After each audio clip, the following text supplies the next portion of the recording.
기도하겠습니다.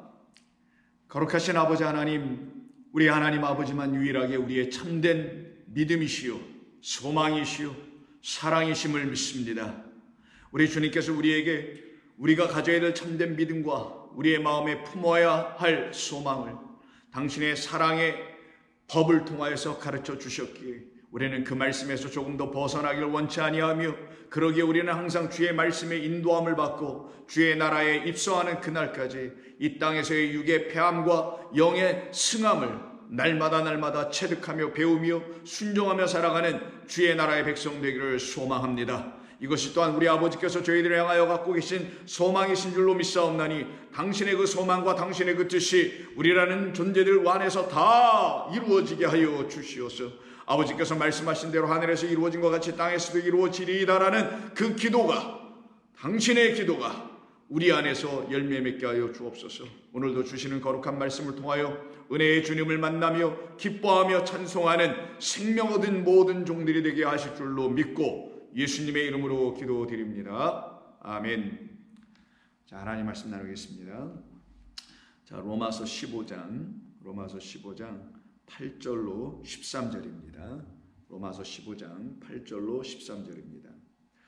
내가 말하노니 그리스도께서 하나님의 진실하심을 위하여 할례의 추종자가 되셨으니, 이는 조상들에게 주신 약속들을 견고하게 하시고 이방인들도 그 긍휼하심으로 말미암아 하나님께 영광을 돌리게 하려 하심이라 기록된 바, 그러므로 내가 열방 중에서 주께 감사하고 주의 이름을 찬송하리로다 함과 같으니라. 또 이르되 열방들아 주의 백성과 함께 즐거워하라 하였으며, 또 모든 열방들아 주를 찬양하며 모든 백성들아 그를 찬송하라 하였으며, 또 이사야가 이르되 이새의 뿔이 곧 열방을 다스리기 위하여 일어나시는 이가 있으리니 열방이 그에게 소망을 두리라 하였느니라. 소망의 하나님이 모든 기쁨과 평강을 믿음 안에서 너희에게 충만하게 하사 성령의 능력으로 소망이 넘치게 하시기를 원하노라. 아멘. 우리는 이 같은 본문을 가지고 지난 두 주에 걸쳐서 우리가 한번 말씀을 살펴보고 묵상하며 하나님의 거룩하신 음성을 성령을 통하여 듣게 된 줄로 믿고 또한 감사를 드립니다. 우리가 지난 주에 이 말씀을 통해서 직접 또한 우리 성령을 통해서 듣게 되었던 것은 주로 13절의 본문의 말씀이었었습니다. 13절을 좀 다시 한번 보시게 되면은 번역에 약간 우리 수정을 가하게 됐었는데요. 그렇게 할 수밖에 없었던 이유는 이 본문이 우리에게 시사하는 바가 명확한 뜻을 우리에게 전해주려고 하는 것이 있었는데 그것을 이 번역이 온전히 다 담아내지 못했기 때문입니다.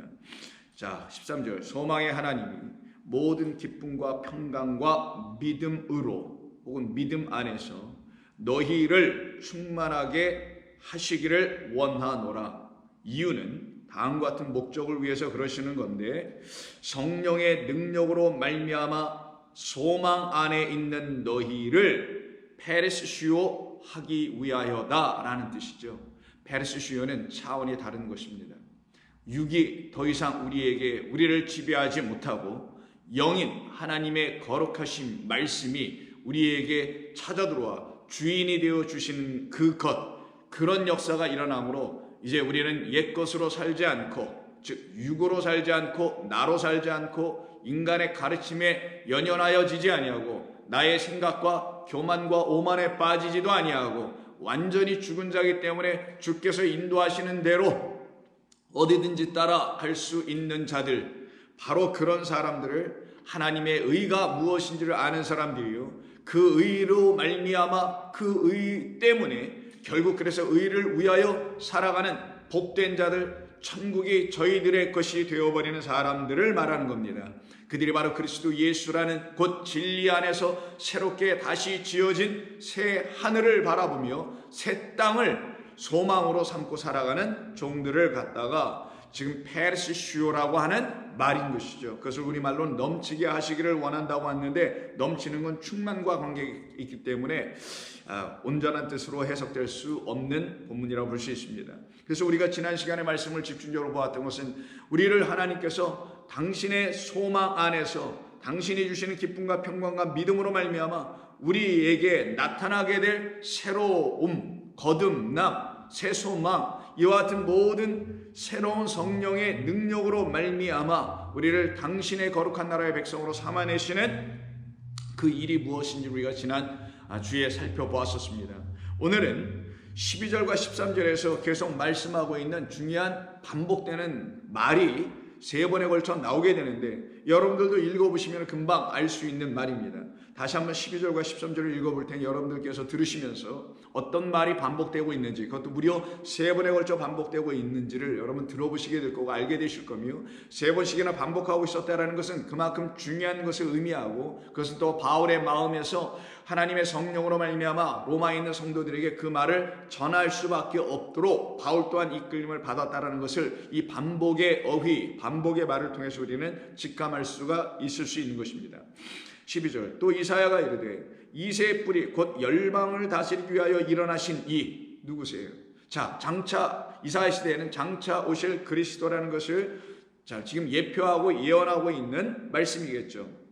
자, 그 열방을 다스릴 이가 이새의 뿌리 이새의 아들 다윗의 후손으로 오실 그 씨로 오실 그리스도 예수를 놓고 열방을 다스릴 분이라고 지금 이사야 선지자의 말 52장이 아니라 이사야 11장 10절을 지금 인용하고 있는 겁니다.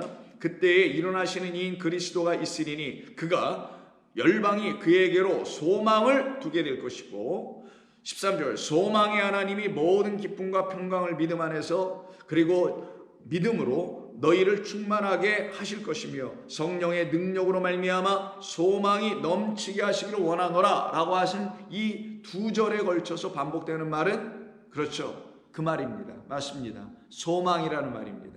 소망이라는 말이 세 번이나 연속해서 반복되고 있습니다. 근데 이 소망이라는 말을 어떻게 바울은 이 12절과 13절에서 연결하여 이 소망이 어떻게 우리 가운데서 다 이루어지게 될 것인지를 말하고 있냐면은, 먼저는 12절에서 그 소망의 뜻을 갖고 계신 하나님께서 12절에 있는 당신의 소망의 이야기를 전해줄 자, 바로 이새의 뿌리에서 나와 열방을 다스리게 될 그리스도로 말미암아 그 소망의 하나님이 온전히 우리 가운데 전해지게 될 것이고, 그 소망의 하나님을 만나게 되는 모든 사람들은 소망 안에서 넘치게 될 것이다. 소망 안에서 새로워질 것이다. 소망 안에서 다른 존재의 차원으로 완전히 바뀌어지게 될 것이다. 그러니 소망으로 이 땅에 오시고 믿음으로 이 땅에 오시고 그래서 사랑으로 이 땅에 오신 분이 그리스도 예수신 거예요. 그래서 바울은 여러분이 잘 아는 사랑장이라는 고린도전서 13장 마지막 부분에 절에 있죠. 거기서 하는 말이 뭡니까?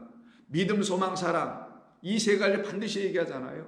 바로 그 믿음, 소망, 사랑, 그리고 마지막 완성의 것으로 항상 셋을 쓰니 세 번째 완성의 것 사랑인 것이죠. 그래서 우리에게 먼저 믿음의 주, 그리고 소망의 하나님이 우리에게 말씀을 주심으로 말미암아 결국 우리 안에 사랑의 법, 즉 율법을 온전히 완성하게 하는 사랑의 법으로 율법의 모든 말씀을 깨달아 알게 되는 역사가 일어날 때 그 같은 소망이 하나님 안에 있는 소망, 그 아들 안에 주어서 보내주신 그리스도 예수 안에 있었던 동일한 소망, 그리고 결국은 우리를 기쁨과 믿음과 능력, 평강 안에 있게 하시는 성령이 주시는 소망, 이 모든 것을 공히 다 함께 누리게 되는 것을 말씀하고 있는 겁니다. 그런데 이 소망을 사람들이 알지를 못합니다. 이 소망이 또한 무엇인지조차도 잘 알지도 못하고 살아가는 게 사람들이죠. 그래서 고작 소망하면 이 땅에서 내일을 위한 소망, 또 다음 날을, 나은 날을 향한 희망, 혹은 소망, 바램, 이런 것 수준과 이런 것 차원에서 사람들은 소망이나 희망 같은 것을 담론하는 것을 우리는 쉽게 들어볼 수 있습니다.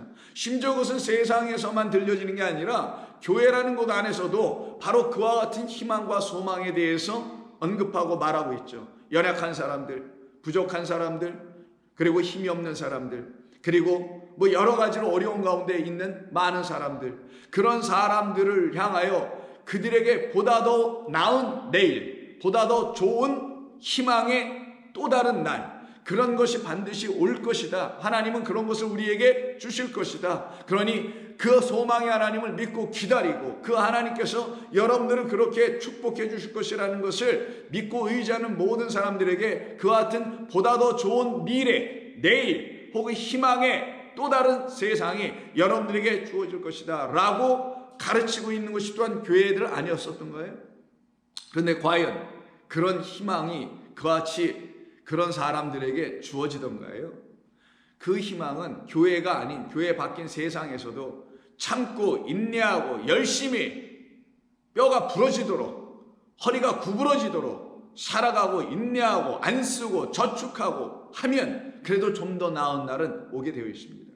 고작 세상 그 어느 누구도 다 해낼 수 있고 그것을 가르쳐주지 않아도 그렇게 본능적으로 해낼 수 있는 그런 이야기 정도를 삶에 하나님이 주시는 교훈 차원으로 획책하여 그것을 가로채 함부로 사용하고 있다면 그것이 어찌 성도들을 살려내는 말씀이 될 수 있으며 그와 같은 말들에 의해서 사람들의 마음은 헛된 것에 마음을 두게 될 수밖에 없으니 그 하나님을 헛된 하나님으로 결국 만날 수밖에 없지 않겠어요?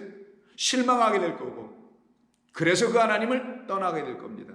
그 하나님을 아니면 더 맹목적으로 더 붙들고 더 늘어질 수밖에 없게 되는 그래서 엉뚱한 믿음, 잘못된 믿음으로 자기를 만들어가는 그런 일들에 빠지지 않을까요?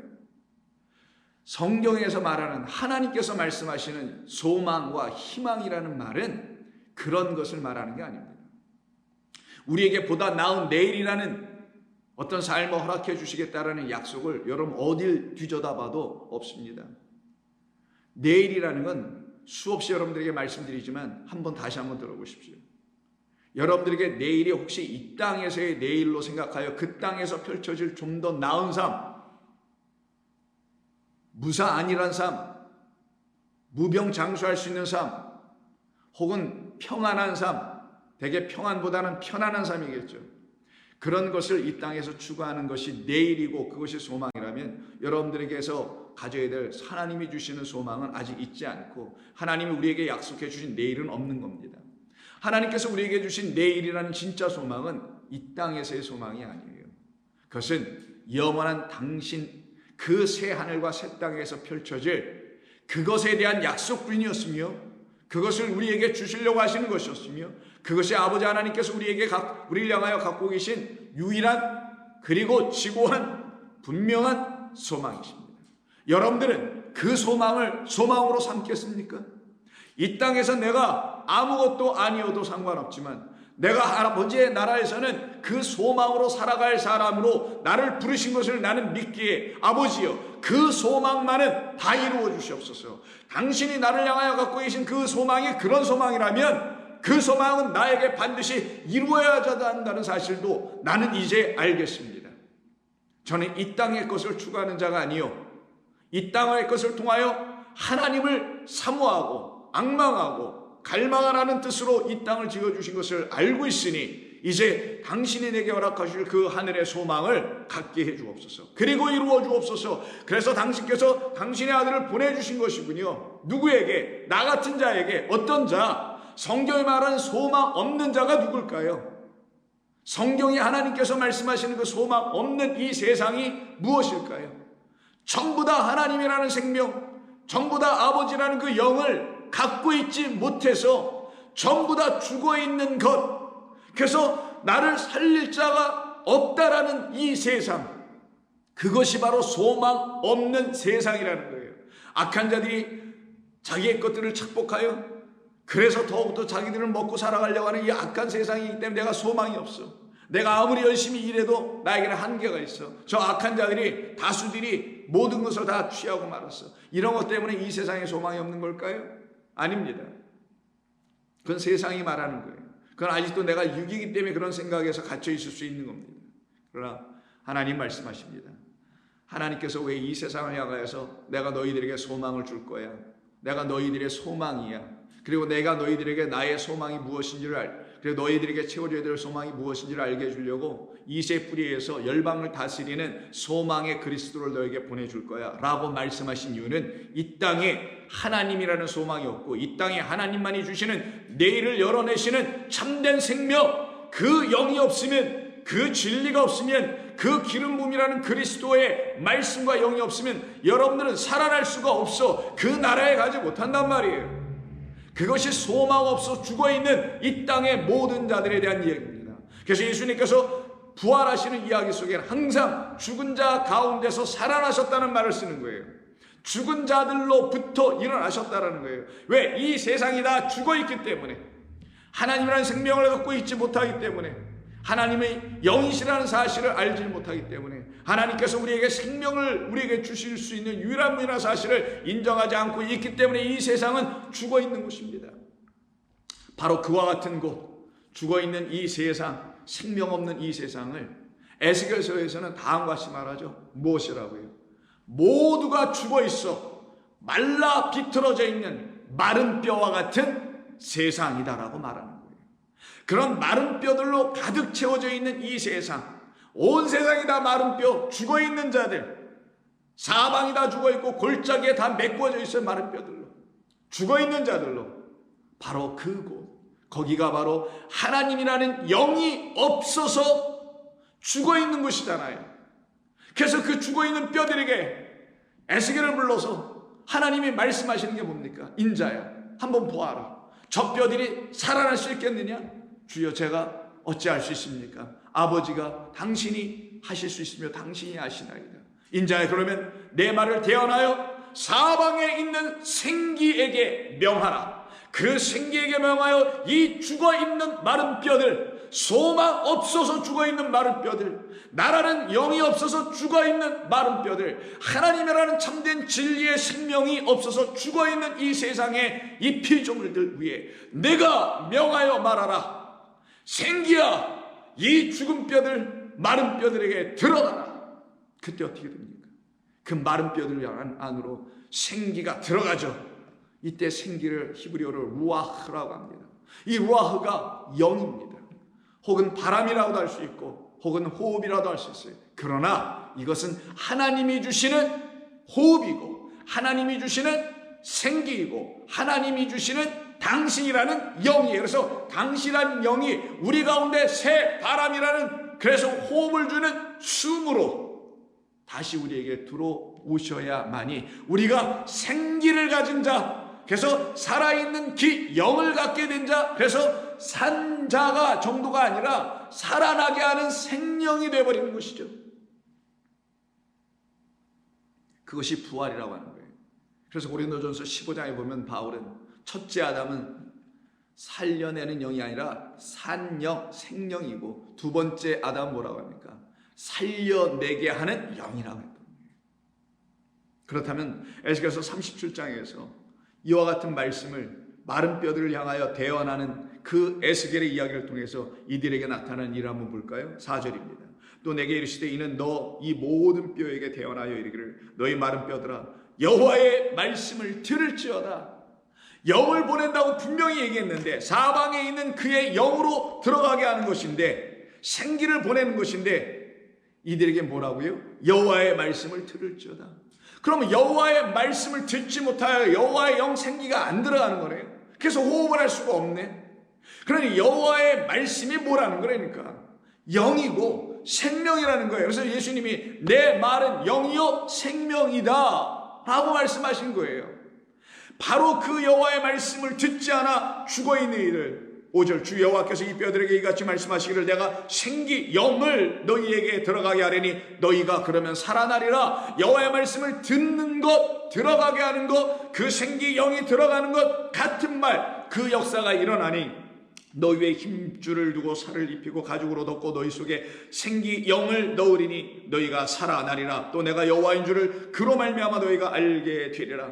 이 말이 떨어지자마자 서로 어떻게 됩니까? 살아나는 역사가 일어납니다. 9절 또 내게 이르시되 인자야 너는 생기를 향하여 대언하라. 생기에게 대언하여 이르기를 주 여호와께서 이같이 말씀하시기를 생기야 영아 사방에서부터 와서 이 죽음을 당한 자에게 불어서 살아나게 하라. 뭐라고 했습니까?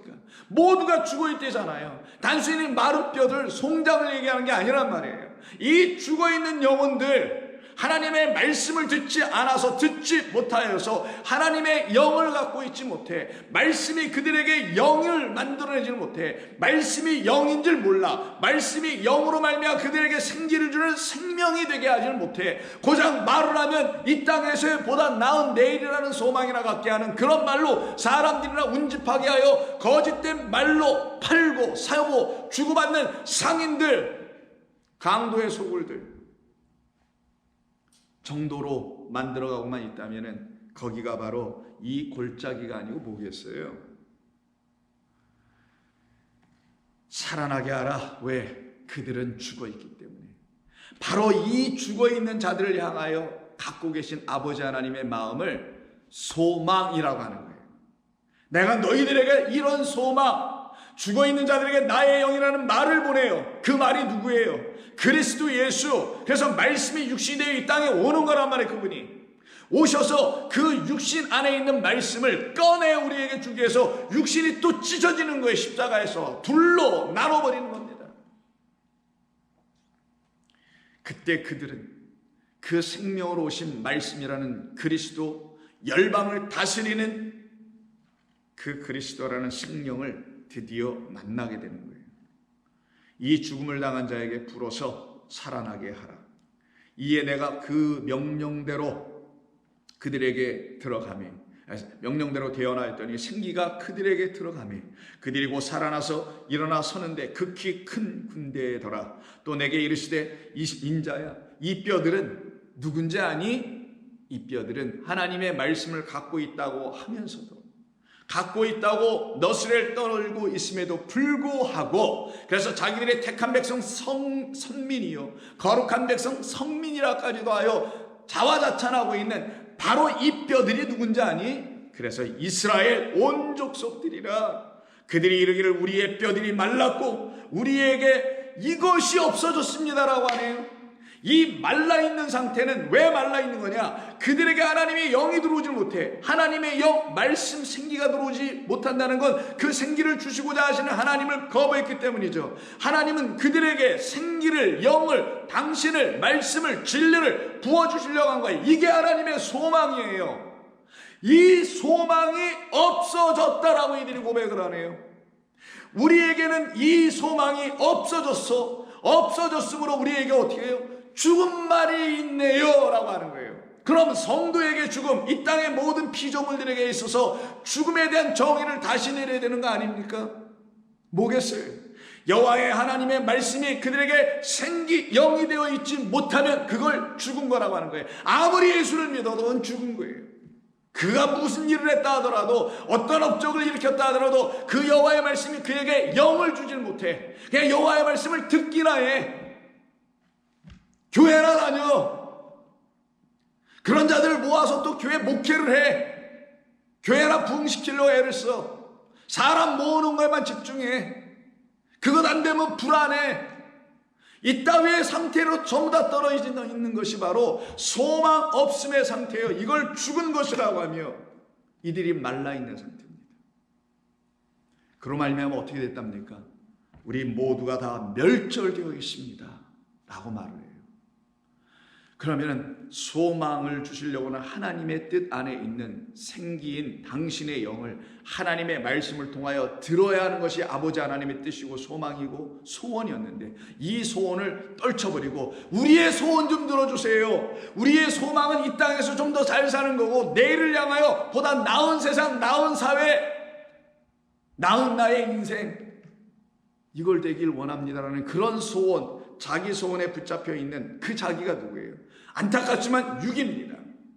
영으로 바뀌어져 있어. 그래서 페리슈한 상태가 되어 있을 때 갖게 되는 소망은 차원이 다른 소망일 겁니다. 분명히 그때 소망은 아버지와 아들과 그리고 우리가 다 같이 하나로서 존재할 때만 갖게 되는 같은 소망이었지만, 그렇지 않은 이 육으로 있는 자기의 소원은 여전히 땅의 것에 대한 것이죠. 자기의 육욕입니다. 이색의 자랑, 안목의 정욕 등등의 따위 것들이겠죠. 그래서 소망이 없어지게 되어서 결국은 멸절당한 이 세상을 향하여 하나님께서 바라보시고, 아니야, 내가 너희들을 향하여 내가 여전히 나의 소망을 갖고 있단다.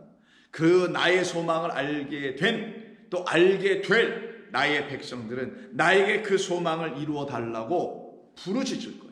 구할 거야. 간구하게 될 거야. 그럼 그들은 죽은 자 가운데서 내 생긴 나의 영 말씀을 듣고 거기서 일어나게 되지, 살아나게 되지, 부활하게 되지, 생명 얻게 되지. 그들이 이 땅에서 살아난 자. 그래서 소망이라는 말이 나옵니다. 이게 성경이 말하는 소망의 있음과 소망의 없음이에요. 소망이 없음은 사망이며 소망 없음으로 말미암아 그들 가운데 없는 것이 하나님의 말씀 부재 상태입니다. 하나님의 영의 없음의 부재예요. 나는 나름대로 성령이 충만하다. 무엇으로요? 도대체 무엇으로 성령이 충만해진 거냐고요? 정말 하나님의 말씀으로 말미암아 성령이 충만해졌습니까? 아니면 뭘로 정말 충만해져 있냐고요? 이 세상을 바라보시라고요. 여러분들이 금방 알 수 있습니다. 이때 소망이라고 사용된 이 히브리어 단어가 좀 중요한데, 이때 히브리어로 이 소망을 갖다가 티크바라고 합니다. 티크바라고 해요. 이 티크바라는 것을 소망, 우리 헬라어로는 엘피스라고 하지만 그 엘피스를 히브리어로 바꾸면 티크바고, 티크바가 헬라어로 바뀌어지면은 그래서 엘피스가 돼요. septuagint를 보시면 70인역을 보시면 이렇게 같이 호환해서 둘이 사용되게 되는 것을 알 수 있습니다. 근데 이 소망하다는 것은 티크바에서 타오를 빼버리고 그런 적도로 붙은 거니까 그러면 카바만 남게 되죠. 그래서 티크바의 어근인 카바가 어원인데 이 카바는 기다리다는 뜻이에요. 기다리다. 영어로 말할 거예요. To wait for. 이런 뜻이에요. 기다리는 거예요. 뭘 기다리는 거예요. 그래서 wait이 아니라 wait for가 되는 거예요. 뭘 위해서 기다려야 돼. 뭐가 내게 올 걸 기다려야 돼. 그럼 이 37장의 문맥에서 이 이스라엘 족속, 이 마른 뼈 상태가 되는 멸절 죽음 상태에 있는 이 이스라엘 백성이 wait for 해야 될 게 뭐라는 거예요. 그렇죠. 인자에게 명하셔서 대언하게 하여 말씀하게 하셨던 건 뭐예요? 여호와의 말씀을 들으라 라는 여호와의 말씀을 그들이 wait for, 기다려야 되는 자들이었고, 왜? 여호와의 말씀이 올 때까지. 여호와의 말씀이 뭐예요? 영입니다. 그 영이 생기라는 그 루하가 그들에게 들어올 때까지 기다려야 되는 거예요. 잠잠해야 되는 거예요. 너희들은 잠잠하라. 내가 너희의 하나님임을 알게 될 것이라 하잖아요.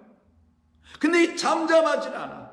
뭘 듣고서는, 아니면 자기 마음의 열정에 불타서, 아니면 거짓된 목사, 선지자 이런 사람들의 헛된 말에 충동되어가지고 이리 뛰고 저리 뛰어서 하나님에 대한 열심은 있으나 하나님의 말씀을 알려고 하는 지식은 없도다 라는 차원으로 떨어지게 됩니다.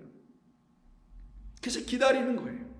성도는 아버지께서 우리에게 주신 그 소망의 말씀을 붙들고 그것이 내게서 이루어지기를 기다리는 겁니다. 맹목적, 무의미하게 아무것도 안 하면서 기다려요? 아니에요.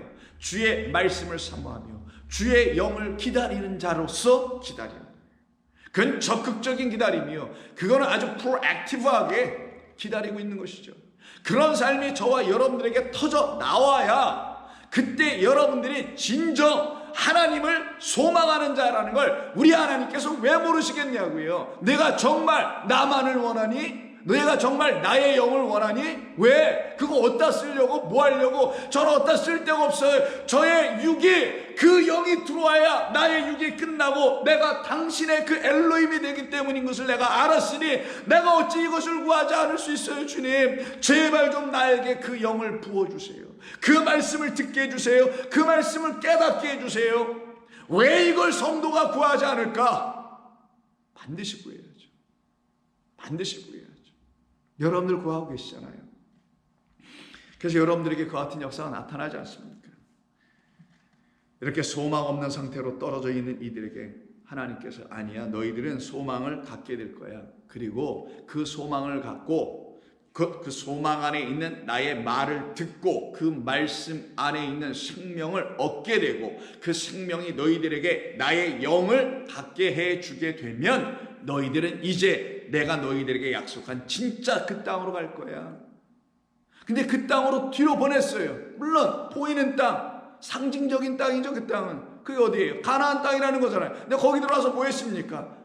헛된 짓만 했잖아요. 그래서 지금 37장 에스겔이 뭡니까? 포로기 위에 있었는 거죠. 그리고 40장서부터 어떤 얘기가 나오는 거예요? 새 성전, 보이지 않는 하늘의 성전이 이들에게 주는 거죠. 이걸 또 오해해가지고 수르바벨 이후에는 또 전부 다 또 이스라엘 그 고토로 돌아가가지고 팔레스타인에 가서 또 성전을 재건하니 중건하니 이딴 헛된 짓만 하다 끝났단 말이에요. 그걸 갖다 수르바벨 성전이라고 하는 겁니다.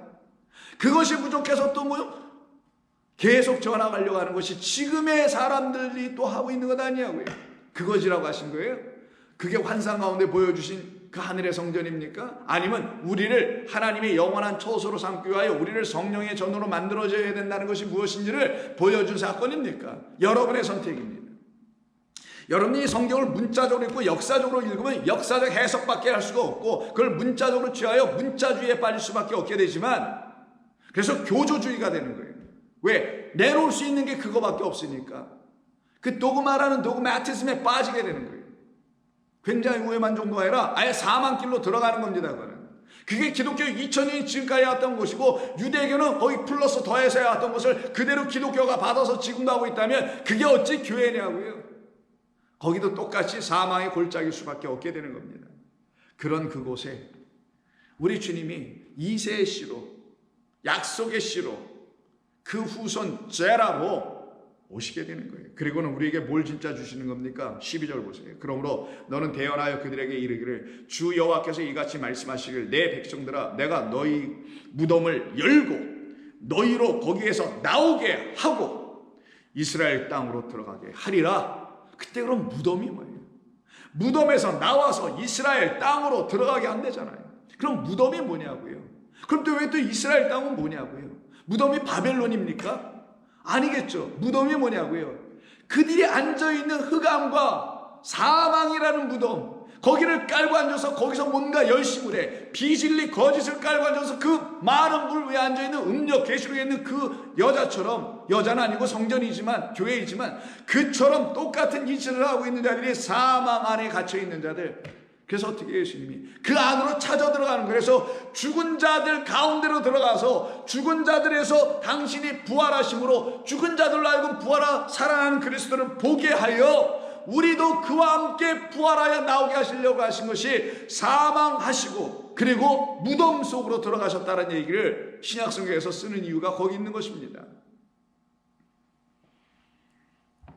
내 백성들아 내가 너희 무덤을 열고 너희로 거기에서 나오게 한즉 너희는 내가 여호와인 줄을 알게 될 것이다.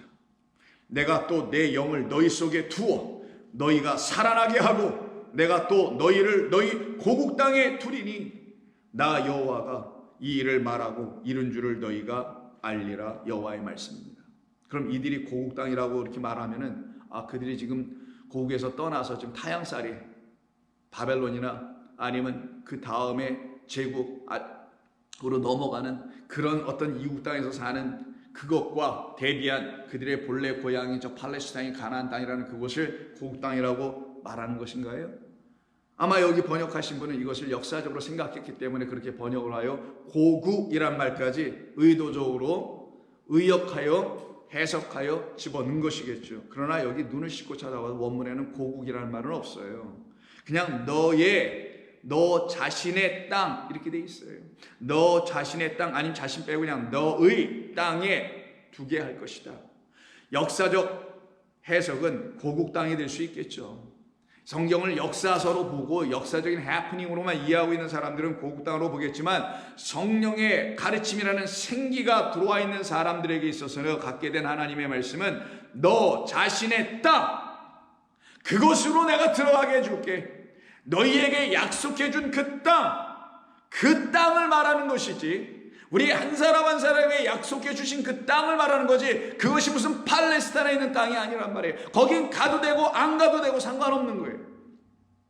그런데 이게 민족주의와 만나다 보니까 시오니즘, 소위 자이오니즘하고 만나고 결국은 어떻게 합니까? 이스라엘 백성들이 주르르 또 세기를 거치다가 19세기 말 20세기 초에 걸쳐서 그들이 결국은 팔레스타인에 들어가가지고 지금 수많은 어려움들을 일으켜내고 있잖아요. 그건 역사적이고 정치적이고 외교적인 그런 이야기들 그거를 성경과 막 뒤범벅해가지고 종말론과 연결시켜서 떠벌리고 해석을 하는 사람들은 그 역사주의에 갇혀버리는 거예요. 결국은 하나님께서 이 역사를 왜 주셨어요? 우리가 경험할 수 있는 건 이 역사, 시, 공간, 흐름밖에 없기 때문에 육은 흐름을 따라 살 수밖에 없기 때문에 그래서 그 흐름을 통하여 당신께서 하시는 모든 일들이 어느 시대, 어느 흐름, 어느 세대에 걸쳐서도 똑같이 나의 말은 진리였다. 보아라. 저기도 보고 여기도 보고 이 세대도 보고 저 시대도 봐라. 내가 어떻게 했는지를 그거를 역사를 통하여 가르쳐 주신 것뿐이지 그 역사에 함몰되어 거기에 매몰되라고 주신 게 아니었는데도 불구하고 이런 본문들을 역사적으로 해석하다 보니까 고국이라고 해석하는 거예요. 그럼 우리 대한민국의 고국 있죠. 우리의 민족을 한번 생각해 볼까요? 사할린 동토에 그리고 저 우즈베키스탄에 시베리아에 수없이 흩어진 사람들, 그 사람들에게 있어서 역사 속에서는 대한민국이라는 이 한반도가 고국이겠죠. 그런 고국을 지금 얘기하려고 하는 걸까요? 하나님께서 그 에스겔을 통하여서? 아닙니다. 이거는 약속의 땅에 대한 이야기를 하려고 하는 거예요.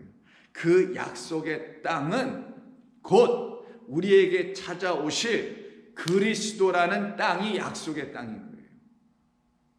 그리스도 예수께서 여러분에게 새 땅이 되어야 되는 거예요. 그 새 땅 그리스도로 말미암아 이 새롭게 펼쳐진 땅 이것으로 말미암아 이 땅의 짝인 하늘을 가르치는 이 새 땅 그리스도로 말미암아 새 하늘인 우리가 전에 만나지 못하고 알지 못하고 우리가 받지 못했던 영을 받지 못했던 그 이 땅이 내놓는 거짓된 여호와 거짓된 하나님이 아닌 새 땅인 그리스도가 내어주시는, 그래서 나로 말미암지 않고는 그 아버지께로 하늘로 갈 자가 없게 되는, 그래서 그 땅 그리스도로 말미암아 그 땅을 하늘과 하나가 되어 가르치고 있는 그리스도라는 땅으로 말미암아 하늘이라는 아버지께로 가게 되는 게 우리에게 새 하늘과 새 땅이란 말이에요. 이것이 지금 일어나고 있지 않으니 이걸 번역한 사람도 그렇고 이걸 그대로 쫓아가 믿으려고 하는 사람들도 다 마찬가지로, 그러니 결국 고국이나 가야 되겠죠. 또 가야지 고국으로. 이 땅 어디로 또 찾아가야 되겠지. 그걸 말씀하려고 하는 걸까요? 아닙니다. 우리에게 가야 될 땅은 유일하게 하나. 우리 하나님께서 우리에게 소망하시는 땅은 그리스도라는 땅 하나밖에 없어요. 그걸 약속의 땅이에요. 그래서 젖과 꿀이 흐르는 땅이란 거예요. 누구를? 그리스도를. 그리스도 예수 안에는 젖, 생명을 주는 거잖아요. 애가 젖을 안 빨면 어떻게 살아? 생명을 주는 꿀송이보다 더 단 말씀이 있다라는 거예요. 그래서 내 입에는 쓰나 내 입에는 다나 내 속에서는 쓰게 되는 역사를 일으켜 심판받고 다시 살아나는 진리로서의 말씀을 듣게 해주는 그리스도로 그 땅을 만나야 되는 거예요. 그것이 하나님께서 우리에게 약속해 주신 새 하늘 이루시기 위해서 보여주시려고, 당신을 알려주시려고 새 땅 그리스도를 만나게 하는 거예요. 그래서 이 세상이 만드는 종교, 세상에서 지금 추구하고 있는 어떤 것을 통하여 예수를 만나게 되면은 전부 다 땅의 예수, 땅의 하나님만 만나고 끝나게 되는 겁니다. 그들을 놓고 이스라엘 족속들이 다 봐라, 다 죽어 있다, 마른 뼈들이다, 멸절된 상태를 너희가 볼 수 있겠느냐라고 이사야를 통해서 말씀하는 겁니다. 그런 그 땅에 하나님이 소망을 안 가지셨더라면, 만에 하나 하나님께서 그 소망을 포기해버리셨더라면 이건 정말 만입니다. 만약을 쓴 거예요. 가정법, 그런 일은 없어요. 왜? 우리 하나님은 우리의 유일한 소망이기 때문에. 하나님은 우리에게 있어서 우리가 가져야 될 유일한 소망이라는 걸 우리는 몰랐지만 하나님은 알고 계셨기에, 알고 계시니 그가 우리에게 먼저 찾아오셔서 무지하고 알지 못한 우리에게 당신이라는 소망을 주신 거란 말이에요. 누구로? 그리스도를 통해서, 예수 안에 있는 그리스도라는 진리를 통해서, 역사적 예수를 통해서가 아니라 진리의 그리스도를 통하여 우리가 하나님을 만나야 그 하나님이 온전히 우리의 아버지가 되는 거란 말이에요. 그렇게 이루어지게 하시려고 우리에게, 소망 없는 우리에게, 소망 없어졌던 우리에게 당신의 말씀을 가지고 소망을 갖게 해주시는 거죠. 이 소망이 있지 않으면 우리는 영원히 죽을 수밖에 없게 됩니다. 그래서 소망 없는 애굽에서 출애굽하여 광야 40년을 지나고 이제 모압 땅에서 모세는 떠나고, 그리고 여호수아라는 새로운 지도자를 통하여 그들이 요단강을 넘어서 약속의 땅 가나안 땅으로 들어가야 할 그 시점에, 가나안 땅에 들어가기 전에 여호수아가 정탐꾼을 보냅니다. 그냥 들어갈 수도 있었는데 굳이 정탐꾼을 보내네요. 그럼 그 땅을 정탐하여 소위 스파이 역할을 해서 그 땅이 갖고 있는 그들의 세력, 그들의 군사 조직, 그들의 인구수 등등등등 이런 모든 것들을 일거에 확실하게 파악하여 일목요연하게 잘 정리하여서 군대 장관이고 지도자인 여호수아에게 보고해서, 그럼 여호수아는 전략가로서 어떤 전술을 가지고 어떤 전략 가운데서 그 여리고성과 혹은 아이성과 등등의 가나안의 7족속과 어떻게 싸워야 될지를 소위 계획을 세우기 위해서 이 정탐꾼들을 보냈어야 되는 게 맞겠죠. 이들이 정작 정탐꾼들이었더라면. 그런데 여러분이 이야기를 다 아시다시피 어디 그런 전쟁을 해본 적이 있었습니까? 전략을 짜서 전술대로 지휘하여 적을 섬멸하고 일망타진하고 그래서 승리의 깃발을 그 가운데 딱 꽂고 했던 그런 전쟁이 있다는 얘기 들어보셨어요? 여호수아 전체에서? 없습니다. 왜 없는 건가요? 이 정탐꾼들은 그런 목적으로 보낸 정탐꾼들이 아니었기 때문이죠. 오히려 여리고성은 어떻게 무너져요? 여러분 다 아시잖아요. 그게 하나님이 갖고 계신 방식이었고 인간이 갖고 있는 전술은 그런 걸 낼 수가 없잖아요. 인간의 마음 안에 인간의 머리 안에 그런 전략이 나올 수가 없잖아요. 왜? 인간은 육이나 하나님은 영이시기 때문에 육은 무익한 짓만 하고 영은 살리는 것을 우리에게 주기 때문 아닙니까? 그래서 이 정탐꾼들은 그런 정탐꾼들이 아니었죠. 그럼 이 정탐꾼을 보낸 이유가 무엇이었을까요? 그것을 기록한 것이 여호수아 2장입니다. 여호수아 2장 1절 보시면 눈의 아들 여호수아가 시팀에서 두 사람을 정탐꾼으로 보내며 이르되 가서 그 땅과 여리고를 엿보라 하매 그들이 가서 라합이라 하는 기생의 집에 들어가서 거기 유숙하더라 라는 말로 시작합니다. 이때 정탐꾼이라고 말한 이 정탐꾼은 히브리어 라갈이라는 말을 사용한 건데 이 라갈은 정탐꾼이라는 말보다는 본래적인 의미가 발로 걷다예요. 발로 걸어가다. 내 발로 걸어가다. 그렇죠. 그때 당시 뭐 차가 있어요? 뭐가 있어요? 말 타고 가면 그건 정탐꾼도 아니죠. 발각되는데. 그러니까 살살 숨어서 은밀하게 가야 되는 것이 정탐꾼일 수 있겠죠. 자, 그런 의미 저런 의미를 다 자처하고 발로 걸어가다예요. 그럼 발로 걸어가다. 근데 여기 번역되지 않은 하나의 말이 있는데 이게 말은 은밀하게 걸어간다는 은밀하게가 있는데 그걸 좀 빼놨더라고요. 그 두 사람을 정탐꾼이라는 말을 즉 걸어가게 하고 발로 밟게 가게 했던 거예요. 그래서 이들이 발로 밟고 그 안에 가서 뭔가 다 조사하고 해야 될 판인데 그럼 그 조사한 것으로 전략을 짜서 뭘 해야 될 판인데 말씀드린 대로 그런 전략은 하나도 내놓지 않고 여기 가서 누구만 만나고 옵니까? 기생 라합만 만나고 와요. 이게 무슨 일이냐고요. 그럼 이들이 정탐하러 간 거예요? 아니면 기생 라합을 만나러 간 두 사람입니까? 그리고 왜 하필이면 정탐꾼이 왜 둘만이냐고요. 왜 둘인가요? 초기에 모세가 이스라엘 백성들 가운데 각 지파마다 정탐꾼 한 사람씩 뽑아내서 바로 이 똑같은 이 가나안 땅에 보낸 적이 있었었죠. 그때 그들이 돌아와서 거기 정말 우리에게 하나님께서 주신 적과 꿀이 흐르는 땅입니다. 그래서 과일도 가지고 증거품들을 막 가져왔어요. 그리고 하는 말이 그런데 하나 더 있습니다. 거기는 그냥 안악자손의 네피림 거인 장대들이 있어가지고 거기 들어갔다 우리는 다 메뚜기처럼 맞아 죽을 것이고 살아날 수 없을 것이 우리의 처와 우리의 애들은 다 죽을 것이며 노예될 것입니다. 그러니 우리가 저 길로 들어가서는 안 됩니다 라고 하여 10명 대 2명으로 나눠지죠. 10 vs 2로 나눠집니다. 12이 10과 둘로 나눠지네요. 그때 10은 전부 다 가면 안 된다. 부정하고 인정하지 않고 거부하고 따라가지 않고 순종하지 않았죠. 근데 나머지 둘 여러분 아시다시피 바로 눈의 아들 여호수아 그리고 갈렙만은 그 안으로 들어가자 옷을 찢으면서 막 얘기하지 않았었습니까? 그랬더니 그들을 어떻게 돌로 쳐서 죽이고 군대장관 새로 세우고 우리 모세를 죽이고 우리가 다시 애굽으로 돌아가자라고 반역하는 이야기들이 막 나오죠. 그로 인해서 그들이 하루를 1년씩 하여 정탐한 날짜 40일을 가지고 그 연한수를 1년씩 잡아서 40년간 유리방황하게 하는 일이 벌어지는 것이 그 정탐꾼에서 나타난 일이죠. 그리고 둘만 그 안으로 들어가게 약속해 주셨습니다. 여호수아 갈렙만. 그래서 이 둘이 여기서 나오는 거예요. 12를 다 보낸 것도 아니고 10을 보낸 것도 아니고 그 둘을 보내는 거예요. 이 둘은 뭐예요? 성경에서 말한 둘은 두 증인을 말하는 거예요. 계시록 11장에 있는 두 증인이 바로 누구에게 가요? 정탐하러 가는 게 아니라 말 그대로 정탐이지. 뭘 정탐하러? 거기에 정말 하나님의 소망이 없어서 소망이라는 하나님, 소망의 하나님 없어서 다 죽어가고 있는 그 땅에 혹여라도 우리 같은 두 증인의 보냄을 받고 그 보내진 우리들의 이야기를 듣고 우리를 기다리고 우리를 보내신 여호와 하나님, 소망의 하나님을 기다린 자는 혹시 없을까 정탐하는 것. 가나안 땅에 하나님께서 12지파에서 한 지파 사람씩 하나씩 내보내서 그 땅에 보낸 것은 이 땅이 정말 하나님이 우리에게 주신 땅이라는 걸 고백할 수 있는 자가 있는지 없는지를 확인해 보신 것. 그 약속과 언약을 믿고 우리에게 주려는 건 이 땅이 아니라 그리스도라는 당신의 약속의 땅, 그 땅을 우리에게 주시려고 하는 것이었군요 라는 걸 깨달은 두 사람만 들어가는 거예요. 그래서 야곱의 12아들 중에 10아들과 2아들이 나눠지는 거 아닙니까?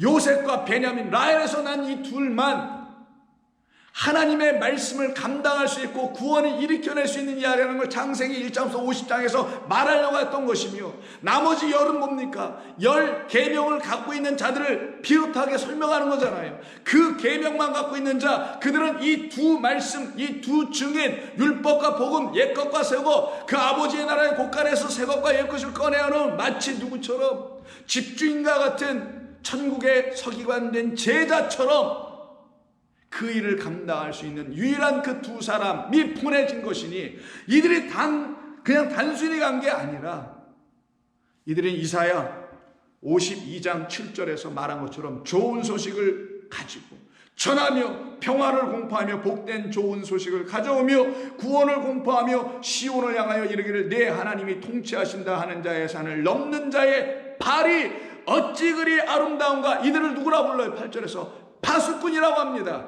오늘 본문에서 누구라 불렀어요? 정탐꾼이라고 부르는 이름만 다르게 한 거예요. 왜? 이게 역사적인 상황의 문맥 때문에 그렇게 번역을 할 수는 있었겠죠. 그러나 똑같이 이들이 뭐 한다고요? 발로 걷는 자들이었던 거예요. 무슨 발? 복음을 가지고 걷는 발. 세상을 그리스도의 말씀으로 통치해내듯이 복음으로 이 세상을 온전히 하나님의 영을 주어 통치해낼 수 있는 복음의 일꾼들이란 말이에요. 그래서 여기서 이들이 발이, 산을 넘는 복음을 들고 넘는 그 발이 어찌 그리 아름다운 거라 때, 이 발이 오늘 정탐꾼에 사용된 라갈이라는 단어에서 비롯된 명사 레겔이라는 말입니다.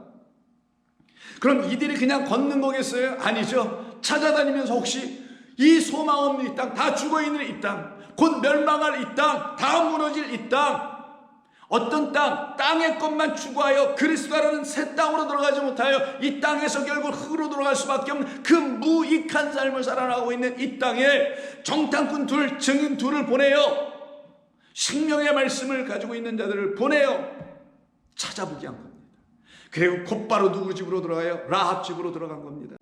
기생이었네요. 창렬한 뜻입니다. 본래는.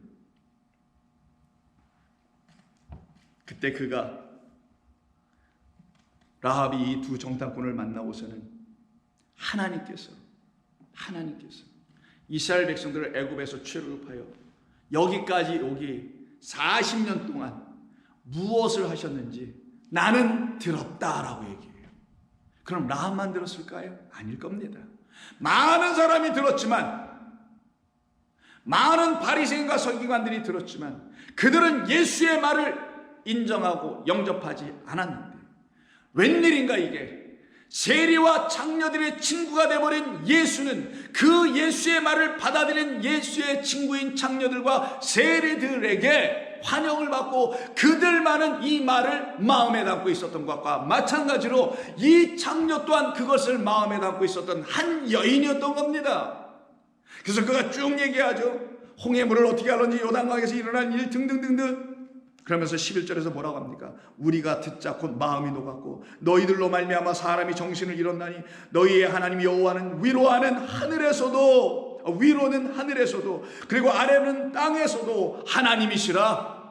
그러므로 이제 청하노니 내가 너희에게 선대하였은지 너희도 내 아버지의 집을 선대하도록 여호와로 내게 맹세하고 내게 증표를 주라. 그리고 나의 부모와 나의 남녀 형제와 그들에게 속한 모든 사람을 살려주어 우리 목숨을 죽음에서 건져내게 하라.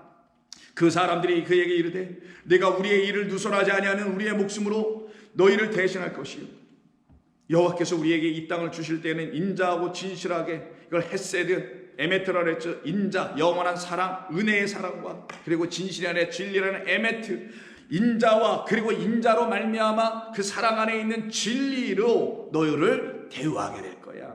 너는 그 하나님을 기다렸구나. 이 수많은 영혼들이 안 기다렸지만 너 한 사람이요, 너는 기다렸구나. 여러분, 이 말씀을 듣고 있는 여러분 한 분 한 분이요, 여러분이 정작 이 라합처럼 그 하나님을 기다린 사람이었다라면은 여러분 안에는 하나님의 말씀이 확장될 겁니다. 펼쳐질 겁니다. 하나도 빼놓음 없이 그 말씀으로 완전히 충만하여 육이 떠나버리고 하나님의 영의 백성으로 세워질 것입니다. 그리고 그들이 어떻게 합니까? 17절에서 그 사람들이 그 라합에게 이르되 네가 우리에게 서약하게 한 이 맹세에 대하여 우리가 허물이 없게 하리니 우리가 이 땅에 들어올 때에 우리를 달아 내린 창문에 이 붉은 줄을 메고 내 부모와 형제와 내 아버지의 가족을 다 내 집에 모으라. 누구든지 내 집 문을 나가서 거리로 나가면 그의 피가 그의 머리로 돌아갈 것이요. 죽는다라는 거예요. 그 집 안에 있으라는 거. 어떤 집?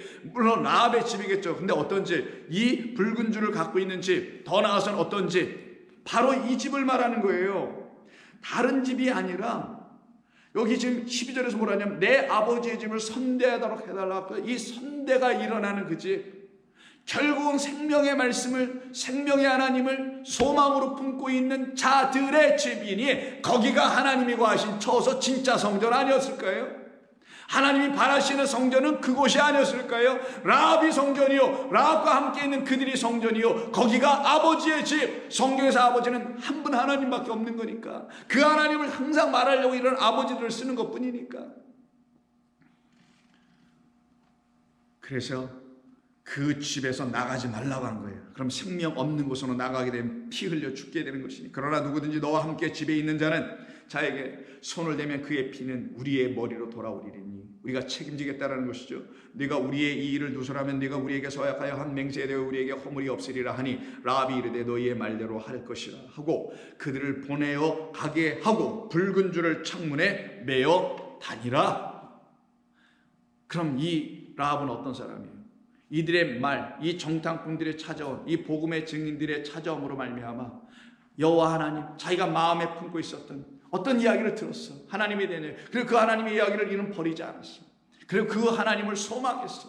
나 같은 자에게도 이런 하나님이 계셔야 되는데라고 소망했어. 근데 그렇게 소망을 품고 있었던 그 여인에게 바로 이 두 증인이 찾아와서 정탐하여 정말 이 땅에 그런 소망을 품고 있는 자가 있는지 살펴보니 이 여인의 한 사람이 있었네. 그럼 이 사람 라합은 소망이 있었던 사람이 없었던 사람이에요. 소망이 있었던 사람이죠. 더군다나 어떤 소망? 여호와의 소망, 하나님의 소망을 갖고 있었던 그런 사람이었죠. 하나님께서는 이 땅에 있는 나를 여기서 끝내게 하지 아니하시고 나를 당신의 영원한 그 집으로 인도하실 것이라는, 그래서 나를 여기서 구원해 내실 거라는, 이 악한 죽어있는 세상에서 나를 생명으로 구원해 내실 하나님이 내게 계시다는 것을 소망으로 품고 있었던 여인 아니에요? 그 소망을 가르쳐 주려고, 이 여인이 소망을 가진 자라는 걸 가르쳐 주려고 정탐꾼이 뭐라고 말했냐면은 18절에서 우리가 이 땅에 들어올 때 우리를 달아내린 창문에 이 붉은 줄을 메어달라 했던 거예요. 이때 여기서 사용된 줄이라는 단어가 바로 소망이라는 단어입니다. 소망, 아까 말씀드렸죠. 티크바라고 했었죠. 여기에 티크바라는 소망이라는 단어가 있고요. 그리고 줄로 표현되고 줄로 번역할 수 있는 후트라는 단어가 또 있어요. 그리고 붉은 자라고 사용될 수 있는 샨이라는 단어가 있습니다. 그럼 이 세 단어가 있어요. 근데 여기 우리말은 두 단어밖에 없네. 붉은 줄. 그럼 뭐가 하나 빠진 거죠. 붉은 줄까지는 있는데 이 줄을 지금 제가 말씀드린 소망으로 생각할 수도 있고, 아니면 좀 전에 말씀드린 줄이라는 단어 또 있어요. 후트라는 그 단어 쓸 수 있어요. 왜 제가 둘을 얘기하냐면 사실은 하나인데 이걸 왜 둘로 얘기하냐면 이 티크바라는 소망이라는 단어가 소망, hope라는 단어도 뜻도 있지만 줄, cord라는 그런 뜻도 있단 말이에요. 줄, cord, thread 이런 거. 그런데 여기 본문에서는 그렇게 사용됐다 할지라도, 그걸 줄로 썼다 할지라도 줄이 또 있으니 이걸 어떻게 그럼 해석해야 되겠어요? 이렇게 해석해야 되겠네. 줄로 해석하고 싶은 사람들은 붉은 줄로 된 줄, 뭐 이런 거겠죠. 아니면 이걸 소망으로 해석하고 싶으면 붉은 줄로 되어 있는 소망, 이렇게 번역을 해야 되는 거겠죠. 근데 이걸 그렇게 번역하지 않았어요. 근데 여기 줄이라는 단어 안에 여러분들은 써놓으시기 바랍니다. 붉은 줄로 된 소망, 붉은 줄이라는 소망, 이런 의미예요. 여기에 소망이란 티크바가 있기 때문입니다. 그럼 뭐겠어요? 너에게 이 생명 없는 세상, 죽어있는 이 세상, 그래서 죽은 자, 죄와 사망을 갖고 있는 자, 그걸 항상 뭘로 표현합니까? 붉은 것으로 표현하는 거예요.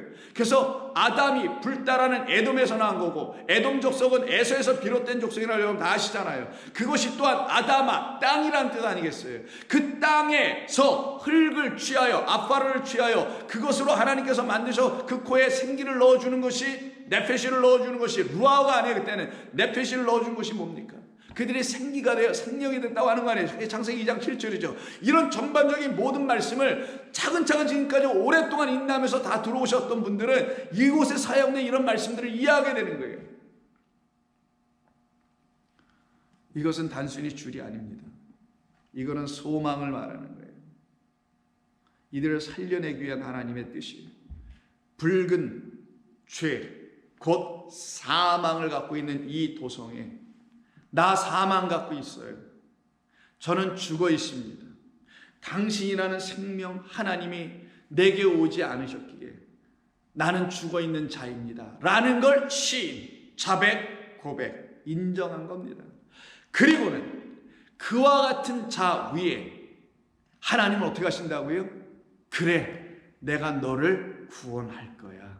내가 의인을 부르는 것이 아니라 병들어 있는 죄인, 그래서 그 병이라는 죄가 고쳐지지 않으면 사망이라는 진짜 사망, 둘째 사망이 들어갈 수밖에 없는 너를 거기서 건져내러 온 생명의 하나님이란다. 이 생명의 하나님, 그 생명을 주는 하나님을 너는 소망하겠느냐? 네, 제가 소망합니다. 그 소망하는 사람들이 누구라고요? 붉은 줄을 갖고 있는 자들인 거예요. 그 붉은 줄을 갖고 있는 자, 그 집만이 하나님을 인정한 사람이요, 하나님은 맞습니다, 당신은 의롭습니다, 옳습니다라고 인정한 사람이에요. 그래서 어떻게 됩니까? 결국은 여리고성이 무너지는 6장에 가서 보시면 이 집만 살려냅니다. 다 칼로 잘려낼 때 6장 22절 여호수아가 그 땅을 정탐한 두 사람에게 이르되 그 기생의 집에 들어가서 너희가 그 여인에게 맹세한 대로 그와 그에게 속한 모든 것을 이끌어 내라, 살려내라. 25절 여호수아가 기생 라합과 그의 아버지의 가족과 그에게 속한 모든 것을 살렸으므로 그가 오늘까지 이스라엘 중에 거주하였으니 이는 여호수아가 여리고를 정탐하려고 보낸 사자들을 숨겼기 때문이라. 여러분, 이것이 지금 성경에서 우리에게 말씀하려고 하는 거예요. 이 소망을 갖고 있는 사람들은 모두 다 이 붉은 줄을 자기들이 갖고 있다는 사실을 알게 돼요. 왜 붉은 줄일까요? 왜 이 샤니라는 말이 여기서 굳이 나오고 그 샤니가 왜 소망을 이루게 하는 샤니로 바뀌어질 수밖에 없을까요? 왜 이 불다른 말과 소망이 안 어울리는 것 같아 보이는데 전혀 두 상황이 어울릴 것 같아 보이는 짝이 아닌 것 같은데 왜 짝이 될까요? 여러분, 율법과 복음은 짝처럼 보입니까? 안 보이잖아요. 예수라는 육과 그리스도라는 영이 짝처럼 보입니까? 아니잖아요. 근데 이게 둘이 짝이에요, 사실은. 이에게 붉은 죄, 사망은 결국 소망이라는 그 줄, 티크바를 만나야만이 그 가운데서 살아날 수 있는 역사가 일어나게 되는 거예요. 그게 뭡니까? 똑같은 창녀에 대한 이야기죠. 그래서 이 불다라는 이야기는 어느 또 다른 창녀에 대한 이야기, 창세기 속에 있는 그 창녀와 똑같이 맞닿아 있는 이야기가 있어요. 누구?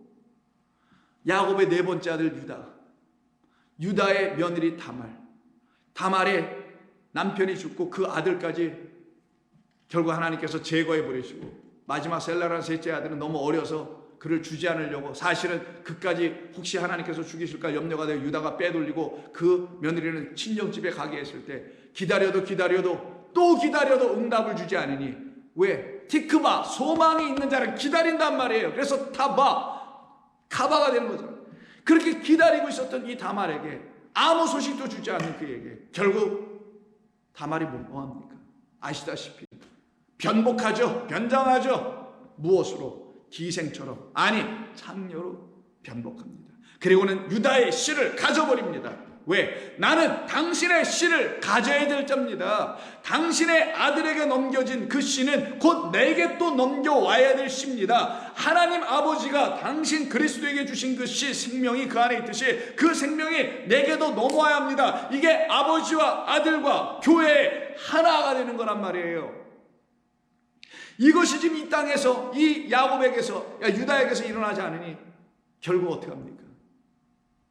변복해서라도 그 씨를 갖는, 기다리고 그 소망을 이루길 원했던 이 다말이라는 여인에게서 결국 임신이 이루어집니다. 그때 그 상황을 보고 26절, 창세기 38장 26절에서 유다가 그것들을 알아보고 이르되 그는, 다말은 나보다 옳도다. 여러분 성경 다 지우셨죠? 의롭다예요. 그는 나보다 의롭다. 그게 무슨 말이에요? 그는 이제 의로운 자다라는 거예요. 야곱, 유다가 주는 그런 육이 주는 것으로 의로운 자가 아니요 바리새인과 서기관들의 의보다 더 낫지 아니하면 페리시하지 않으면 안 된다 그랬잖아요. 유다가 주는 의가 아니라 나로 말미암아 말씀하시는 하나님으로부터 받게 되는 의의 말씀, 생명, 진리, 영의 말씀으로 의로워진 자를 봐라. 그는 하나님을 기다린 거지 나라는 유다를 기다린 게 아니라는 거예요. 그래서 너는 의롭다. 너는 보기에 창녀지만, 그렇게 행동했지만, 너는 라합이기도 하고 다말이기도 하지만, 그러나 너 다말, 어떤 다말? 많은 열매를 맺을 수 있는 의미를 갖고 있는 그런 다말이요. 너 라합, 어떤 라합? 뜻이 뭔지 아세요? 확장하다, 펼쳐지다, 문을 열다, 그런 존재들로 만들어 가시는 얘기죠. 그리고 27절 해산할 때 보니 쌍태라, 쌍둥이에요. 마치 에서와 야곱처럼 해산할 때 첫 번째 아들이 나오려고 하는데 손이 먼저 나온지라. 이때 산파가 이르되 이는 먼저 나온 자라 하여 그 손에다가 뭘 맺어요? 홍색 실을 가져다가 그 손에 메었더니 그 손을 도로 튀려보내더라. 이게 무슨 일이야? 손을 내밀었으면 왜 또 손이 홍색 실 그걸 바꿔서 들어가요? 홍색 실 받으려고 손만 내밀었나요? 무슨 얘기일까요? 애가 낳으려면 뭐부터 낳아야 됩니까, 여러분? 그렇죠. 머리로 낳는 거예요. 머리가 먼저 밀고 나와야 되는 거지 손 아니라 발로 나오면 안 됩니다. 그래서 애가 낳을 때는 머리를 돌리죠. 어머니 자궁 안에서. 그리고 나올 거라는 소식을 알려주려고 밀죠. 그래서 자궁문이 열리는 거잖아요. 그래서 머리를 먼저 밀고 나오는 것이 맞는 것인데 이 아이는 어떻게 된 것인지 손을 쭉 뻗어버리네. 그래서 그 손에다 뭐합니까? 빨간 줄을 매줬어요. 이때 그 붉은 홍색이라는 말이 샤니, 붉은 소망이라고 했었다. 아까 그 줄과 똑같은 겁니다. 그럼 이렇게 붉은 줄을 맸더니만 쑥 들어가 버려요. 왜? 너는 나올 게 아니야. 너는 뭐로 나와야 된다는 거예요? 머리로 나와야 돼. 무슨 머리? 내가 이 땅에 한번 태어날 때는 그래 너의 머리로 태어나지. 그러나 이 땅에 너의 머리를 먼저 밀고 나오면 땅의 장자가 되는 것이나 다시 거듭나는 하늘의 문이 열려서 그 문으로 말미암아 내려오신 하늘의 머리 로시에다 배 붙여서 베레시틴 태초 우리의 그리스도가 우리에게 머리가 되어 우리에게 오시면 우리 머리 날아가고 그를 머리로 삼는 교회 몸된 성도가 될 때 우리를 거듭난 주의 백성이라고 하는 거예요. 그게 바로 이 땅에서 난 자가 아니라 그리스도라는 그 땅에서 다시 머리로 난 자. 우리가 그래서 날 때는 반드시 머리를 밀고 나오는 거란 말이에요. 근데 그렇게 낳지 않고 손으로 나오려고 하는 자, 넌 들어가. 그리고는 다시 본래 두 번째로 나오려고 했던 그 아이가 머리를 밀고 나오기 시작합니다. 산파가 이르되 네가 어찌하여 터뜨리고 나오느냐 하였으므로 그 이름을 베레스라 불러요. 사실은 네가 동생인데 네가 첫째로 나오네요. 나중된 자가 먼저 되는 역사가 벌어지는 거예요. 이건 진리를 설명하는 거지 상하를 나누는 게 아니라 믿음의 정도와 헌신의 정도 이런 걸 설명하는 게 아닌 거 아시니까. 베레스라였고 그의 형 손만 댔다 다시 들어갔던 그의 형 곧 홍색실에 있는 자가 뒤에 나오니 그의 이름을 세라라 했더라. 이게 완전히 바뀌었죠. 에서 때는 어떻게 합니까? 에서가 먼저 나왔어요. 근데 그게 형이야. 근데 결국은 이 유다의 이야기에서는 어떻게 해? 그 형은 못 나오고 동생이 먼저 나오네요. 그래서 차자가 장자를 다시 어떻게 해요? 섬기는 일이 벌어지죠. 그때 그 차자 야곱은 어떤 차자? 28장을 지나가고 하늘의 문을 경험하고 약복강도 지나가서 다리도 부러지고 그래서 하나님의 은혜로 형을 다시 진리로 섬겨야 할 그 하늘의 장자라는 걸 설명해 주는 하는 거였단 말이에요. 그와 똑같은 이야기를 이제 실제로 이 다말을 통하여 날 때 형은 나오지 않고 누가 먼저 나와요? 너 땅의 장자로 나오고 땅의 것으로 나오려 하는 너는 이제는 끝나야 되고 하늘의 것이 먼저 너희에게 나와 줌으로 너를 다시 살려내게 하는 그 차자의 옴, 둘째 아들의 옴. 그래서 누가복음 15장에 있는 탕자의 비유라고 소위 사람들이 오해하고 있는 거기에서 둘째 아들의 나옴으로 어디에? 이 땅으로 나와 줌으로 우리가 그 아들을 힘입어 그의 머리를 받아 우리도 다시 나오게 되는 것, 그것을 설명하는 거란 말이에요 이게. 그래서 홍색실을 감고 있는 그 형이 뒤에 나오니 그의 이름은 세라라였더라. 이때 이 동생 베레스라고 이름 붙였던 이 베레스를 통하여 그럼 어떻게 되겠어요? 이가 사실 실상은 먼저 나왔으니까 장자 역할을 해야 되겠죠. 그래서 그를 통하여 뭐가 나갑니까? 그리스도의 계보인 바로 이새의 뿌리에서 나와 열방을 다스릴 자, 소망을 우리에게 줄 자, 그게 베레스로부터 연결되는 거예요. 왜? 그 베레스로 말미암아 지금 손목에 붉은 실을 감고 있는, 그래서 그 자들은 누구예요? 사망 가운데 있고 멸절당할 수밖에 없고 죄악 가운데 있으면 붉은 가운데 있죠. 그래서 이때 사용된 홍색이라는 것, 붉은이라는 것은 이사야 1장 8절에 있는 것처럼 18절에 있는 것처럼 우리가 서로 변론하자. 너의 죄가 주홍같이 붉을지라도 양털같이 희게할 것이며 진홍같이 붉을지라도 흰 눈처럼 희게하리라 할 때 그때 붉다라는 단어와 똑같은 겁니다. 그러니 성경이 무엇을 말하려고 하는지 알죠? 그 그리스도라는 하나님의 아들이 우리에게 페레스로 오셨다라는 걸 알려주려고 하는 거예요. 페레스의 뜻이 뭐냐면 터뜨리다는 뜻으로 여기 말했지만 문을 열다라는 거예요. 하늘의 문을 열 자, 하늘의 아버지를 우리에게 알려줄 자, 그가 오셔서 우리에게 생명 없는 우리에게 사망 가운데 있는 우리인 이 오른손에 그 손에다가 홍색 실을 메고 있는 우리들 라합에게 당신한 생명을 부어주어 소망 없던 우리를 살려내게 하시는 것이 하나님의 뜻이었던 것입니다. 그런데 그것을 알지 못하고 여호수아 이후에도 사사시대 쭉 들어가다 보니까 이스라엘 백성들이 어떻게 합니까?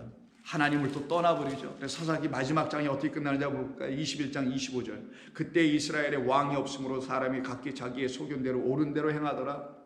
하나님이라는 왕, 여호와라는 왕, 진리의 하나님이 그들에게 왕 되어 계시지 않으니 하나님이 멸시천대를 당하고 계신 것이죠. 그러니 그 땅의 왕은 인간이 왕이 되고 있었던 거예요. 그것으로 다스려지고 있는 그 땅의 마지막 사사가 누굽니까? 엘리이며 엘리의 다음 사사인 바로 사사이면서 동시에 선지자면서 제사장이었던 사무엘이 등장하는 얘기가 사무엘 3장에 있습니다. 이 사무엘이 어렸을 때 엘리의 제사장의 집에 들여보내집니다. 그런데 그 집에 들어가서 보니 그 땅이 얼마나 멸절되어 있고 다 죽은 마른 뼈들로 소망 없는 자들이었는지 알게 해주는 이야기였어요. 하나님, 소망의 하나님을 알지 못하고 그 하나님을 영접하지 못하여 전부 다 소망 없는 자로 살아가는 그 죽어있는 자들이라는 것을 보여주는 이야기가 3장 1절입니다. 사무엘상 3장 1절 보시면 아이 사무엘이 엘리 앞에서 여호와를 섬길 때에는 여호와의 말씀이 희귀하여, 아까 에스겔의 말씀 기억하십니까? 여호와의 말씀을 듣지 못하여, 그래서 여호와의 말씀을 들으라.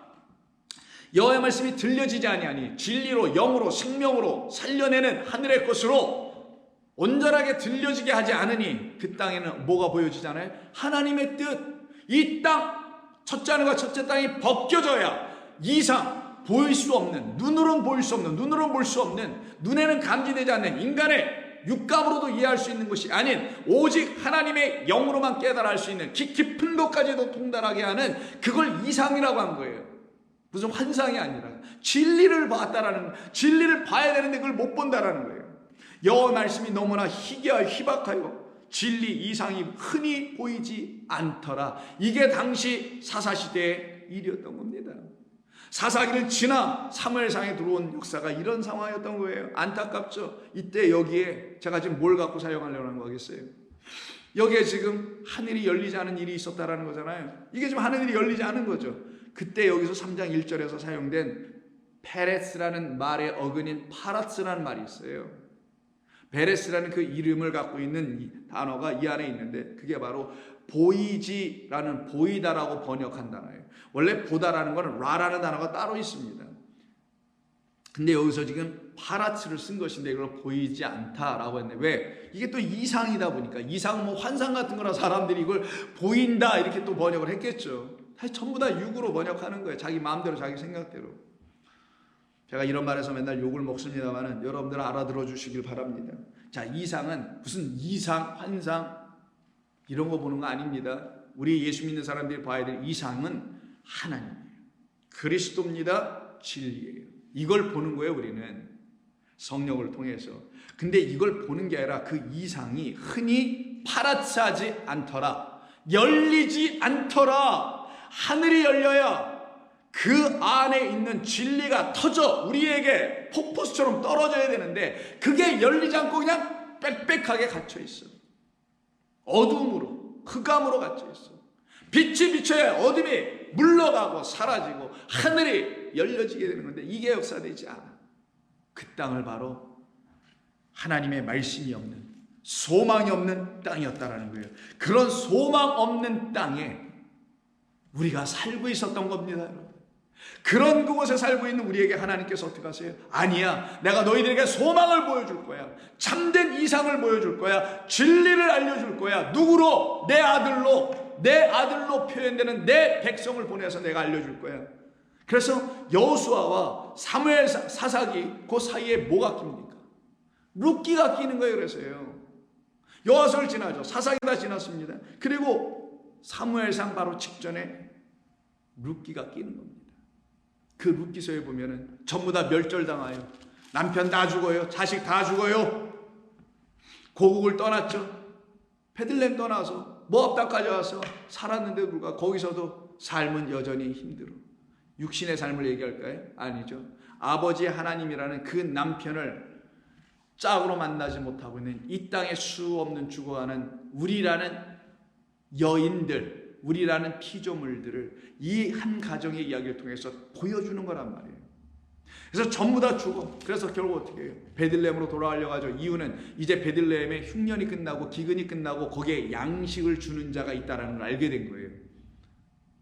그래서 며느리들에게 나만 혼자 갈 테니 너희 두 며느리는 너희 친정으로 가서 너희에게 저 새 살림을 꾸릴 수 있는 기회니까 돌아가라. 좋은 남자 만나 살아라. 뭐 이런 거겠죠. 그래서 1장 12절을 보면 내 딸아 되돌아가라. 나는 늙었으니 남편을 두지 못할지라. 가령 내가 소망이 있다고 말한다든지 오늘 밤에 남편을 두어 그 아들들을 낳는다 하더라도 이때 내가 소망이 있다 하면 그 소망은 뭐겠어요? 육신이 내놓는 소망 아니에요? 내가 지금 그 시어머니인데 너희들에게 지금 누굴 줄 수도 없는데 남편을 만나 내가 아들을 낳을 수 있지. 그게 다 뭡니까? 육으로 줄 수 있는 소망들 아니에요? 근데 내가 그런 소망밖에 줄 수 없어. 근데 이 소망이라도 받고 쫓아올래? 이런 얘기하는 거잖아요. 이걸 계산을 해보는 거죠. 두 여인, 두 며느리가. 그래서 첫째 며느리가 뭐예요? 아무리 생각해도 그걸 갖고는 이게 언제 우리 시어머니가 애를 낳고 언제 그러면 애가 자라나고 내가 언제 그러면 팔자로 고치고 이럴 수 있을까? 아무리 주판을 들고 계산을 해보고 세을 해봐도 답이 안 나와. 그래서 어떻게 해요? 친정으로 가버리고. 그런데 둘째 며느리 나오미가 또 보라 내 동서는 그 백성과 신들에게 돌아갔으니 너도 동서를 따라 돌아가라 했더니만 룻이 말하기를 내게 어머니를 떠나며 어머니를 따르지 말라고 돌아가라고 강권하지 마옵소서. 딱 얘기해. 왜요? 만약에 룻도 그 동서처럼 육신으로 내주는 소망을 그것만을 바라본 똑같은 그런 동서와 같은 여자였다면 이 여자도 그냥 갔을 거예요. 이 룻도 집으로 갔을 겁니다. 친정으로. 근데 룻은 그거를 보지 않고요. 다른 소망을 기다리고 다른 소망을 보았던 사람인 거예요. 어떤 소망? 그 나오미라는 육이 내주는 소망이 아니라 나오미가 말하는 나오미 안에 있는 누구? 그의 하나님, 그 영원하신 하나님, 그 하나님만이 당신에게도 소망이니까 당신이 그 하나님이 있는 그곳으로 가려고 하는 것이요. 그러니 나도 당신 안에 있는 그 하나님만이 내게 소망이라는 걸 내가 알게 됐으니 나도 그 소망의 하나님 만나러 가야 되겠어. 그래서 룻이 생각한 소망은 육이 내주는 소망이 아니라 하나님 영이 내주시는 소망만을 붙잡으려 했던 사람 아니었겠냐고요. 나를 돌아가라고 권면하지 마옵소서. 어머니께서 가시는 곳에 나도 가고 어머니께서 머무시는 곳에서 나도 머물겠나이다. 어머니의 백성이 나의 백성이 되고 어머니의 하나님이 나의 하나님이 되시리라. 어머니께서 죽으시는 곳에서 나도 죽어 거기 묻힐 것이라.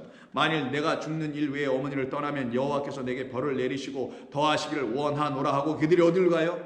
베들레헴, 베이트 레켐으로 가네요. 그 떡이 있는 집으로 가. 그럼 그 떡을 줄 자가 있죠. 누구예요? 보아스라고 하는 사람이죠. 그러나 그 사람이 하는 일이 뭐예요? 기업 물을 자. 그 뜻이 고엘에서 나온 것이니 본래 뜻은 구속할 자. 기업은 물은다는 게 뭐예요? 땅을 다시 되돌려 준다. 땅을 다시 사서 그 땅 없는 자에게 되돌려 준다. 본래 자에게 되돌려 준다라는 거죠. 저 땅 내 땅이라고 클레임하는 사람에게만 준다는 거예요. 어떤 땅? 이 땅 말고 약속의 땅 그리스도라는 새 땅을 내게 꼭 주세요라고 그걸 클레임하는 사람에게는 기업 물을 자가 반드시 준다. 그의 이름을 고엘이라고 한다는 거예요. 그 고엘이 가알에서 나왔으니 구속하다는 뜻, 구원하다는 뜻. 그리스도 예수로 대표되고 있는, 표현되고 있는 이 고엘, 보아스가 결국 루시라는 소망을 하나님께만 둔 자에게는 그를 만나러 오겠다, 찾아온다. 그리고 약속의 땅 그리스도로 말미암아 생명이라는 씨 하나를 받겠는다. 그래서 어떻게 돼? 결국 애를 갖죠. 임신을 하죠. 13절 마지막 장 4장 13절인가 5장 13절인가 4장 13절이네요. 이에 보아스가 룻을 맞이하여 아내로 삼고 그에게 들어갔더니 여호와께서 그에게 임신하게 하심으로 그가 아들을 낳은지라. 여인들이 나오미에게 이르되 찬송하라 감사하자 하고서 결국 낳았어요. 그랬더니만 거기에서 갑자기 이렇게 끝나도 좋은데 해피엔딩 충분히 되잖아요. 근데 갑자기 17절에서 이런 얘기가 나와요. 그의 이웃 여인들이 그에게 이름을 주어 주되 나오미에게 아들이 태어났다 하여 그의 이름을 오벳이라 하였는데 그는 다윗의 아버지인 이새의 아버지였더라. 오늘 본문 12절이 이새의 뿌리에서 나온 다윗의 후손 바로 그리스도라는 씨예요. 그럼 결국은 씨를 얘기하는 거지 무슨 이게 족보 얘기하고 혈통 얘기하는 게 아닌 걸 아시니까. 그러면서 갑자기 붉은색 씨를 메고 있는 자기의 형을 구원하기 위하여 섬기는 자, 머리가 된 자인 베레스가 여기서 툭 튀어나오네요. 이게 유다 다말사에서 나온 아이 아닙니까? 보세요. 베레스의 계보는 이러하니라. 베레스는 헤스론을 낳고 쭉쭉쭉 낳았죠. 마지막 22절 오벳은 이새를 낳고 이새는 다윗을 낳았더라. 이것이 이 땅 소망 없는 땅에 주려고 하셨던 하나님의 소망이었고 그 소망을 갖고 계신 그 하나님의 이름을 소망의 하나님이라고 하는 것이며 이 소망의 하나님을 만나는 모든 사람들은 그 소망의 하나님으로 말미암아 자기 자신들 안에 믿음과 기쁨과 평강으로 말미암아 하나님의 참되시고 거룩하신 생명의 생기가 그들 가운데 들어오게 돼요. 결국은 기다렸더니 소망하였더니 약속을 붙잡았더니 내게 하나님이 이루셨구나. 여러분에게 이루셨습니까? 여러분이 하나님의 말씀을 이렇게 사모합니까?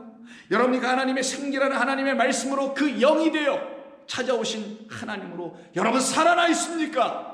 그럼 여러분 그 소망이 하나님께로부터 소망이었고 그 소망이 하나님이 여러분에게 다 응답해 주신 것이며 그 하나님이 여러분을 결코 실망케 하지 아니하신 거룩하고 말 그대로 복되신 하나님이셨던 것이죠. 그 하나님으로 기뻐하며 살아가는 복된 여러분 되시길 바랍니다. 기도합니다. 아버지 하나님 고맙습니다. 오늘도 저희들에게 주신 이 말씀 우리의 심령 안에서 진리로 잘 깨달아갈 수 있도록 생명을 주시는 말씀으로 잘 우리의 마음으로 깨달을 수 있도록 성령이여 도와주시옵소서. 부족한 자의 말을 통하여 사용하신 것이오나 우리 하나님의 거룩하시고 완전하신 말씀 성령이 주실 때에는 모든 성도들이 온전히 다 깨닫게 될 줄로 믿습니다. 감사드리오며 예수님의 이름으로 기도드립니다. 아멘.